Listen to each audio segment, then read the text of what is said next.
The Fast and the Furious Tokyo Drift is the third movie in the Fast and the Furious franchise, and this was released in 2006 and did not star the original cast at all. Just at the end, I'm sure everybody knows by now that Vin Diesel stars in the end of Tokyo Drift, but didn't star Paul Walker and introduced new characters played by Lucas Black, Bow Wow, Sung Kang, and others that no one really cared about. But this was about Lucas Black, who lived in, I think it was LA, I'm not sure where he lived.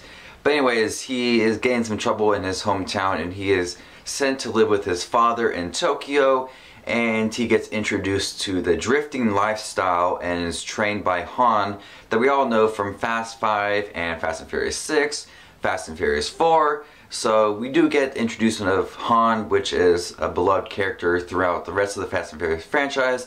And we do get Bow Wow playing a guy named Twinkie who drives a green Hulk car. And this film is alright. I think it was a gamble for Universal Studios with the Fast and Furious franchise. This is directed by Justin Lin. This was about 3 years, I think, after the events of Too Fast, Too Furious. And I think they were just looking at a way to bring back that franchise, but couldn't get Paul Walker or Vin Diesel back in the lead role, so they went a different direction. I think works for them in the end, how the franchise wraps up as a whole. But this film had some good moments and had some bad moments. I really did like the style of racing in here and the look of the film. It is a lot better than the first two films because this had a lot more stunt work in it, and you get a genuine feel for the drifting. There was not a lot of CGI with the racing like the previous two films, where there was a lot of CGI that looked pretty bad, a lot of jump scenes with the editing.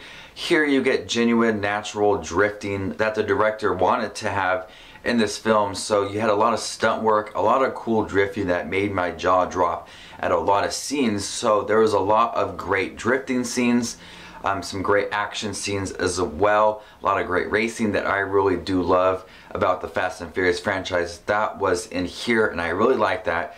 But I did not really care for the relationship between Lucas Black and Han and Bow Wow. It just didn't feel natural and really care about it because a lot of the plot got in the way of the relationship, and a lot of the racing got in the way of building a good relationship between these characters.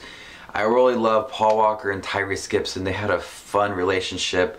Vin Diesel and Paul Walker had a brother good relationship, but here in Tokyo Drift, none of that stuff was here.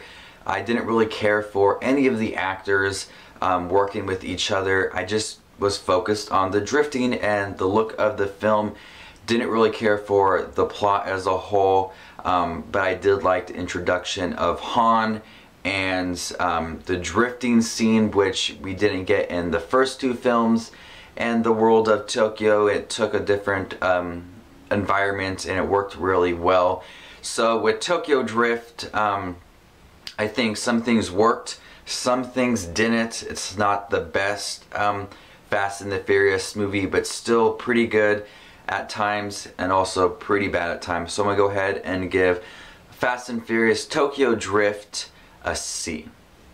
This Just Watch Movies with his review of Fast and Furious Tokyo Drift, which is the third film in the Fast and Furious franchise and the first film directed by Justin Lin. So this Just Watch Movies, and I'll see you guys later. Bye.